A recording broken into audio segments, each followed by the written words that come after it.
오늘 하나님의 말씀은 신약성경 32페이지 마태복음 19장 16절로 22절까지 말씀입니다. 본문을 한번 읽고 말씀을 들으시면 감사하겠습니다. 이 시간 예배드리는 여러분에게 하나님께서 하늘의 신령한 복과 땅의 기름진 복으로 풍성하게 채워주시기를 주님의 이름으로 축원합니다. 오늘은 예수님을 따라야 영생을 얻습니다. 이런 제목으로 함께 은혜를 나누겠습니다.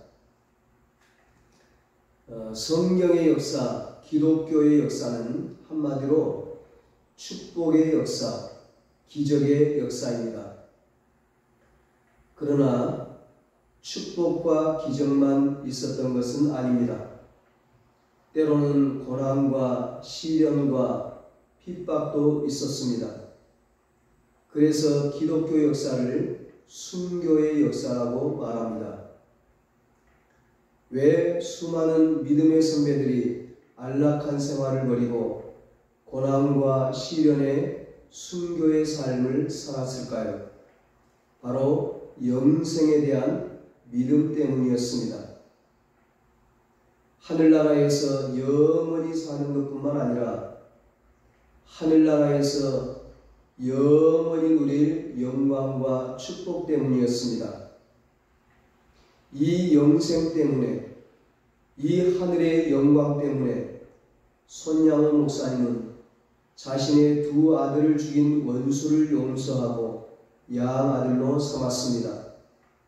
그리고 끝까지 여수 애양원 교회를 지키고 나병 환자들을 돌보다가 공산당들에 의해 순교를 당했습니다. 본문 16절에 말씀합니다. 어떤 사람이 주께 와서 이르되 선생님이여 내가 무슨 선한 일을 하여야 영생을 얻으리이까? 어떤 사람이 예수님을 찾아와 선생님, 내가 무슨 선한 일을 해야지 영생을 얻을 수가 있겠습니까? 물었습니다. 여기서 어떤 사람이 강조한 단어가 뭡니까? 내가입니다. 내가. 즉, 영생을 얻을 수 있는 나의 선한 행위, 나의 선한 행동, 나의 착한 행실이 무엇인지를 예수님께 물은 것입니다. 비록 선하다고 하지만 지극히 인간적인 자신의 행위와 영원한 생명을 연결시킨 것입니다. 그래서 이 질문에는 하나님이 빠져 있습니다. 나만 있습니다. 하나님의 선하신 뜻은 없고 나의 선한 행위만 있을 뿐입니다. 그러자 예수님이 이렇게 답해 주셨습니다. 17절입니다. 예수께서 이르시되 어찌하여 선한 일을 내게 묻느냐? 선한 이는 오직 한 분이시니라. 너가 생명에 들어가려면 계명들을 지키라. 예수님은 어찌하여 선한 일을 묻느냐며 선한 분은 오직 한 분이라고 대답해 주셨습니다. 사람은 제 아무리 선한 행위를 한다 해도 선할 수 없다는 뜻입니다. 선하신 분은 오직 하나님 한 분뿐이시기 때문입니다. 그래서 예수님은 생명에 들어가려면 영원하신 하나님의 말씀인 계명을 지키라고 하셨습니다. 그런데 계명을 지키라는 말씀도 언뜻 생각하기에 인간의 행위를 강조하시는 말씀처럼 들립니다. 하지만 예수님 말씀의 본질은 인간의 행위에 있지 않습니다. 왜냐하면 생명, 즉 영생은 사람에게 있는 것이 아니기 때문입니다. 사람은 유한합니다. 사람의 생명도 유한합니다. 아니, 이 세상 천지에 있는 모든 것들은 다 유한합니다. 언젠가는 다 사라지고 없어지고 죽게 되는 거예요. 이사야서 40장 8절에 말씀합니다. 푸른 마르고 꽃은 시드나 우리 하나님의 말씀은 영원히 서리라. 아멘. 언젠가는 풀도 마르고 꽃도 시들게 됩니다. 그 생명이 유한하기 때문입니다. 하지만 영원하시고 영원하신 하나님의 말씀도 영원합니다. 하나님도 영원하시고 영원하신 하나님의 말씀도 영원해. 그래서 그 영원하신 하나님의 말씀인 계명을 지키며 영원하신 하나님과 생명의 관계를 맺을 때에만 영원한 생명으로 들어갈 수가 있습니다. 즉 생명은 인간의 선한 행위로부터 나오는 것이 아니라 영원하신 하나님으로부터 오는 것입니다. 하나님이 생명을 창조하시고 생명을 불어넣으시며 생명을 보존하시는 생명의 주인이시기 때문입니다. 예수님은 이런 의미에서 하나님의 계명을 지키라고 하신 것입니다. 그런데 이 사람이 이번에는 어느 계명을 지켜야 하느냐며 예수님께 물었습니다. 18절 19절입니다. 이르되 어느 계명이 오니까 예수께서 이르시되 살인하지 말라, 간음하지 말라, 도둑질하지 말라, 거짓 증언하지 말라, 내 부모를 공경하라, 내 이웃을 내 자신과 같이 사랑하라 하신 것이니라. 이상합니다. 예수님이 언급하신 계명들을 보면 전부 이웃과 관련된 계명들이에요. 하나님 외에 다른 신을 두지 말라 이런 계명이라든지 너를 위하여 우상을 만들지 말고 그것들에게 절하지 말라 이런 계명이라든지 또는 여호와의 이름을 망령되게 부르지 말라, 안식일을 거룩히 지켜라, 그리고 내 마음을 다하고 목숨을 다하고 뜻을 다하여 주 너의 하나님을 사랑하라, 이런 하나님을 향해 지켜야 할 계명들이 아니었다는 거예요. 예수님이 말씀하신 계명이. 예수님이 이 사람에게 말씀하신 계명은 사람과 사람 사이에 지켜야 할 계명들이었습니다. 그러니까 하나님이 없어도 하나님과는 무관하게 인간의 선한 행위로 얼마든지 지킬 수 있는 그런 계명들이었습니다. 예수님께서 이렇게 사람과 관련된 계명만을 언급하신 까닭은 이 사람의 인간적인 모습, 인간적인 행위를 드러내시기 위함이었습니다. 아니나 다를까 이 사람은 더욱 의기양양하게 대답을 합니다. 20절입니다. 그 청년이 이르되 이 모든 것을 내가 지키어 싸운데 아직도 무엇이 부족하니까? 이 사람은 예수님이 말씀하신 계명들을 모두 지켰다고 대답하면서 아직도 내게 무엇이 부족하냐고 되물었습니다. 이 물음 속에는 내가 이토록 선한 사람이라는 자부심이 들어있습니다. 영생을 얻기에 부족함이 없다는 자신감이기도 하는 거죠. 그는 여전히 영생이 하나님으로부터 오는 것임을 깨닫지 못한 것입니다. 그래서 그는 영생의 진정한 의미도 알지 못했습니다. 예수님이 말씀하신 생명과 이 사람이 말하는 영생은 전혀 달랐습니다. 이 사람을 20절에서는 청년이라고 밝히고 있습니다.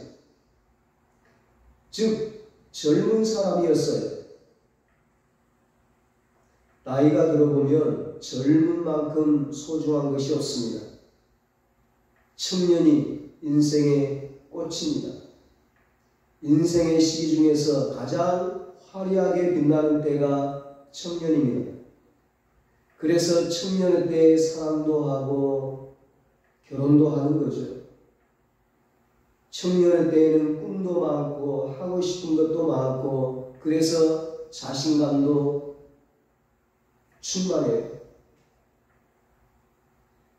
오늘 본문 속에 이 사람이 바로 인생의 황금기인 청년이었습니다. 그리고 본문 22절 상반절은 그 청년에 대해 이렇게 설명하고 있습니다. 그 청년이 재물이 많으므로, 이 청년은 재물이 많은 부자였습니다. 누가복음은 이 청년을 큰 부자라고 소개하고 있습니다. 나이도 젊은데 돈까지 많았던 것입니다. 재물이 얼마나 많았으면 성경이 그를 큰 부자라고 소개하고 있겠습니까? 그런데 그뿐만이 아니었습니다. 같은 내용을 기록하고 있는 누가복음 18장 18절은 이 청년의 직업을 이렇게 소개하고 있어요. 어떤 관리가 물어 이르되 선한 선생님이여 내가 무엇을 하여야 영생을 얻으리까? 누가복음을 기록한 누가는 이 청년이 관리였다고 이 청년의 직업을 밝히고 있습니다. 지금 이곳은 예루살렘입니다. 예수님이 갈릴리를 떠나 예루살렘에 오셨습니다.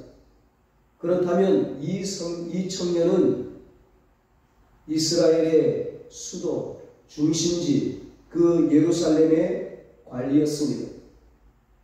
예루살렘은 이스라엘의 정치, 종교, 경제, 사회, 교육, 모든 것의 중심이었습니다.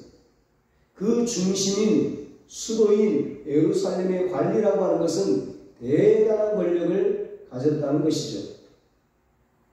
아마도 오늘날 입법부인 국회와 사법부를 합해 놓은 그 당시 사내들인 공회의 회원이었을 가능성이 매우 큽니다. 오늘날로 말하면 국회의원이나 판사, 검사 같은 관료였겠죠. 요즘 우리나라도 보면 젊은 국회의원들이 있잖아요. 젊고 유능한 판검사들이 많이 있어요. 이 사람은 청년이었고 큰 부자였고 관리였습니다. 이 사람에게는 젊음이 있었고 재물이 있었고 권력자였습니다. 정말 무엇 하나 부러울 것이 없는 사람이었습니다. 그런데 거기다가 계명도 잘 지키고 있었습니다.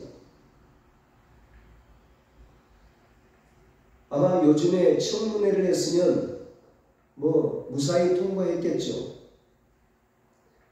보통 이 정도면 탈선하거나 문란한 생활을 하기가 쉬운데 이 사람은 도덕적으로도 거의 완벽했습니다. 정말 아직도 무엇이 부족하니까 예수님께 되물었던 것처럼 도무지 부족함이 없는 사람 같습니다. 그런데 이 사람이 구한 것이 무엇입니까? 영생입니다. 내가 무슨 선한 일을 하여야 영생을 얻으리까? 이 질문도 보통 사람들이 하는 세상에서 성공 출세하고 잘 먹고 잘 사는 그런 질문과는 다릅니다. 젊은 나이에 영생에 관한 질문을 던지고 있습니다. 질문까지도 아주 고상합니다. 젊은이가 이런 질문을 한다는 건 대단한 거죠.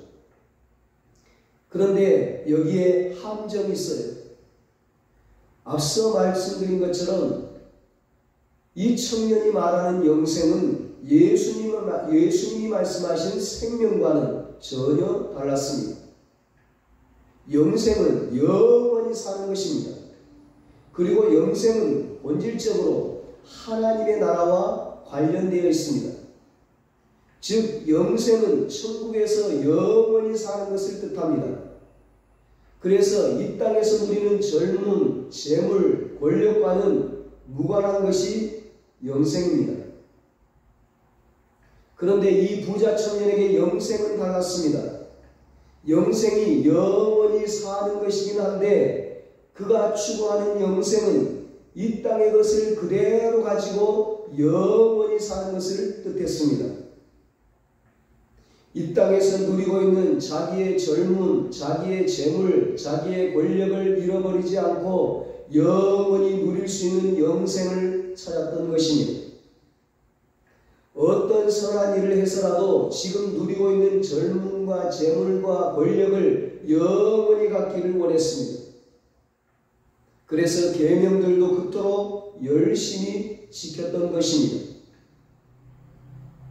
이 부자 청년의 모습이 마치 옛날 중국의 진시황의 모습과 같습니다. 처음에 중국은 7개 나라로 나뉘어져 있었는데 그것을 최초로 통일시킨 왕이 진나라의 왕이었던 진시황제였습니다. 이후에 그 유명한 만리장성을 쌓은 황제가 이 진시황제였습니다. 그는 중국을 최초로 통일시킨 황제였고 중국 역사상 가장 막강한 권력을 지녔던 황제였습니다. 진시황제는 그 권력을 가지고 영원히 살기를 원했습니다. 영생을 구한 것입니다. 그래서 찾아다닌 것이 불로불사초입니다. 이번에 중국에서 러시아 푸틴과 중국의 시진핑이 이렇게 만나서 대화하는 장면이 나왔잖아요. 우리는 150살은 너끈히 살 수 있다. 불로불사. 지금 가지고 있는 권력, 이 모든 것을 오랫도록 누리고 싶은 인간의 욕망이죠. 늙지도 않고 죽지도 않는 그 풀을 찾기 위해서 이 진시황이 3,000명을 동원해서 그걸 찾아오라는 거예요. 영생을 원했던 진시황제는 불로불사약이라고 내밀면 무엇이든 먹었습니다. 하지만 세상에 영원히 살 수 있는 불로초는 없습니다. 불사초는 없어요. 그런데도 이 진시황제는 그 허망한 꿈을 버리지 못하고 불로불사초를 찾아 헤맸습니다. 진시황제가 불로불사초를 너무나도 간절히 원하고 있어서 한몫 챙기려는 사기꾼들도 몰려들었대요. 한 번은 진시황제에게 불로불사약이라며 가져온 것이 있는데 수은이었습니다. 수은에 중독이 되면 생명에 치명적이에요. 그런데 이 진시황제는 그 수은을 받아먹었어요. 결국 진시황제는 불로불사를 꿈꾸다가 마침내는 자신의 생명까지 줄어든 비참한 결과를 낳으며 50세에 세상을 떠났습니다. 이 진시황제가 구했던 영생과 본문 속에 부자 청년이 구했던 영생이 무엇이 다르겠습니까? 모두가 허망한 인생, 자기 욕심과 지위와 권력을 끝까지 누리려고 하는 영생을 구했던 것입니다. 만일 영원히 사는 것이 그와 같은 것이라면 손양원 목사님께서 아들을 죽인 원수를 자신의 아들로 삼을 수 있었겠습니까? 만일 그런 영생이라면 수많은 순교자들의 영생은 얼마나 비참한 영생이 되겠습니까? 하나님이 말씀하시는 영생은 이 땅의 것이 아닙니다. 하늘의 것이고 하나님에게 속한 생명입니다. 그래서 하나님이 그 생명을 주셔야만 영생할 수가 있습니다. 요한일서 5장 11절 12절에 말씀합니다. 하나님이 우리에게 영생을 주신 것과 이 생명이 그의 아들 안에 있는 그것이니라. 아들이 있는 자에게는 생명이 있고 하나님의 아들이 없는 자에게는 생명이 없느니라. 하나님이 영생을 주시는 분입니다. 영생하시는 하나님이 주시는 생명으로 사는 것, 그것이 하나님이 말씀하시는 영생입니다. 그래서 하나님이 주신 영생이 내 안에 있지 않고서는 결코 영생에 들어갈 수가 없습니다. 우리가 아무리 선한 일을 한다 해도 그 생명이 없이는 영생에 들어갈 수가 없습니다. 그런데 이 부자 청년은 자기만의 영생을 구하고 있었습니다. 하나님이 없는 지극히 인간적인 영생을 누리려고 했습니다. 우리의 신앙에도 이런 모습이 없는지 살펴보아야 합니다. 하나님의 일을 하고 있는 것 같은데 내 일을 하고 있는 것은 아닌지, 교회를 위한 사역을 한다고 하지만 정말 하나님이 말씀하시는 사역이 맞는지 진지하게 살펴보아야 합니다.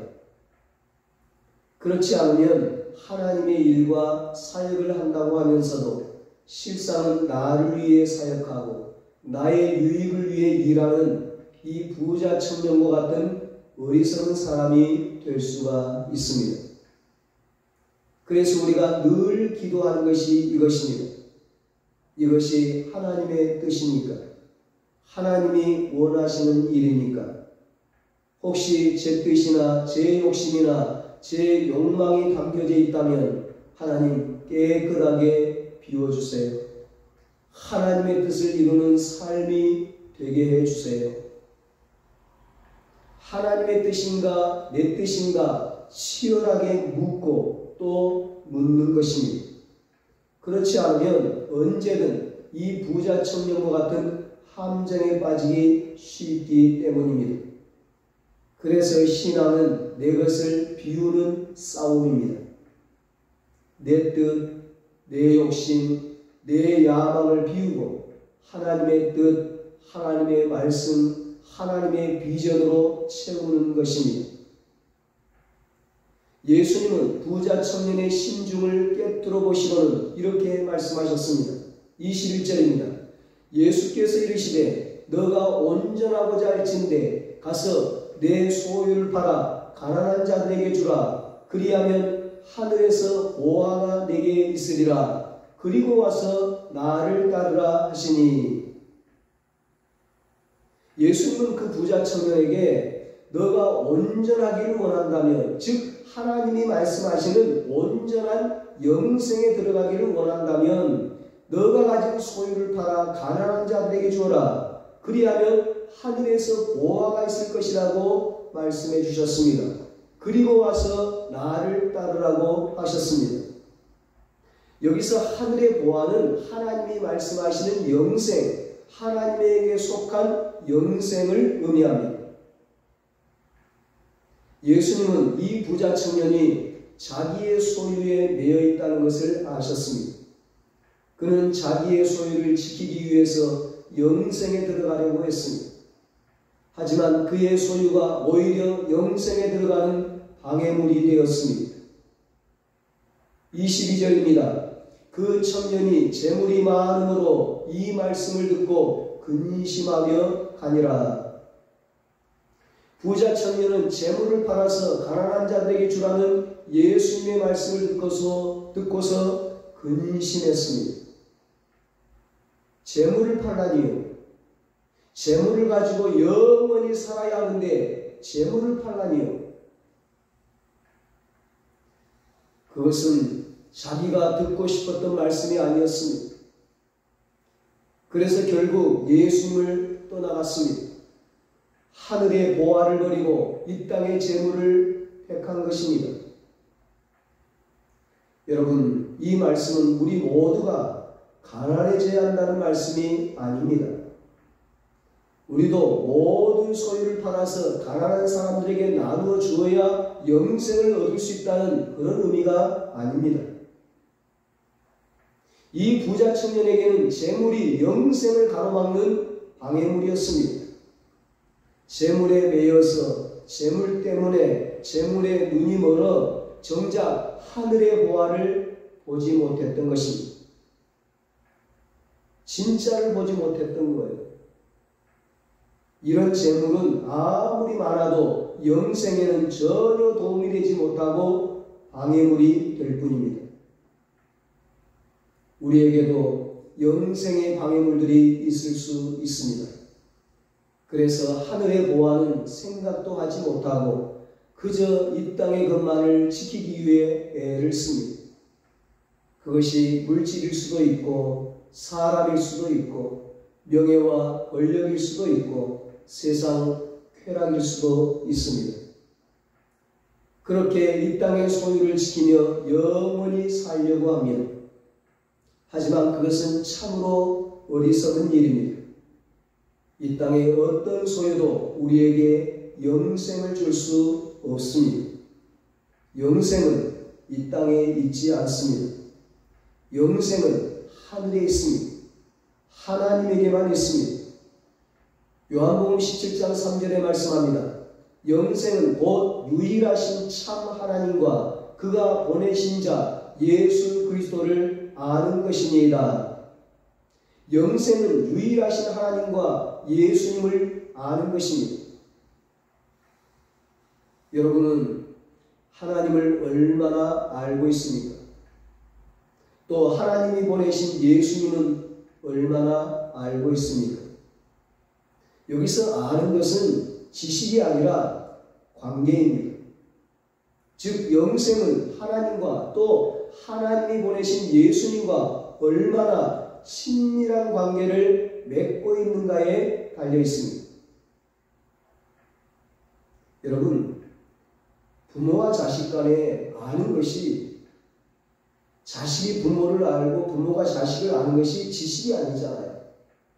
관계잖아요. 관계. 친밀한 관계. 여러분은 얼마나 하나님과 친밀하십니까? 예수님과 얼마나 친밀한 관계를 맺고 있습니까? 혹시 젊음 때문에, 재물 때문에, 사람 때문에, 내가 소유한 것 때문에, 이 세상 것 때문에 하나님과의 관계가 방해받고 있지는 않습니까? 제 아무리 젊음이 있고 재물이 많고 권력을 지녔어도 그것으로는 영생에 들어갈 수가 없습니다. 영생에 들어갈 수 없다면, 그래서 이 땅에서의 인생으로 모든 것이 끝난다면 얼마나 허망한 인생이겠습니까? 우리는 영원히 살아야 합니다. 저 영원한 천국에서 영원하신 하나님과 함께, 그리고 사랑하는 내 가족과 함께 영원히 살아야 합니다. 그 길은 오직 영생을 주시는 하나님과 친밀한 관계를 맺을 때에만 가능합니다.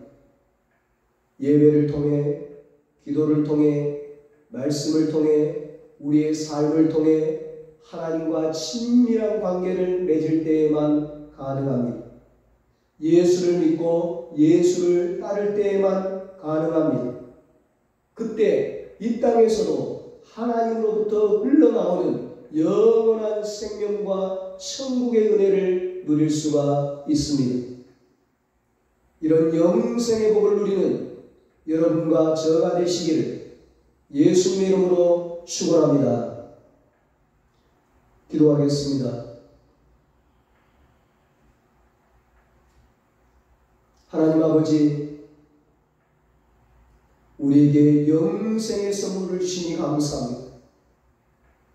영생을 주시는 하나님과 친밀한 관계를 맺으며 살게 하여 주시옵소서. 하나님께서 우리에게 구원을 주시려고, 영생을 주시려고 예수님을 보내주셨습니다. 예수님을 믿고 예수님을 따르며 예수님과 친밀한 관계를 맺으며 살게 하여 주시옵소서. 그래서 우리 모두가 이 땅에서도 하나님으로부터 흘러나오는 영원한 생명과 천국의 은혜를 누리게 하시고, 장차 하나님 나라에 들어가서 영원한 영생 복덕과 하나님 주신 은혜와 축복을 영원토록 누리며 살게 하여 주시옵소서. 이제는 우리 주 예수 그리스도의 무한하신 은혜와 하나님 아버지의 사랑하심과 성령님의 이루하시고 교통하시고 영원토록 함께 하시는 은혜가 하나님과 친밀한 관계를 맺고 예수를 믿고 예수를 따름으로 영생의 복을 누리기로 다짐하는 사랑하는 모든 성도들과 저들의 가정과 자녀들과 사업과 직장 위에 이제로부터 영원토록 함께 있을지어다. 아멘.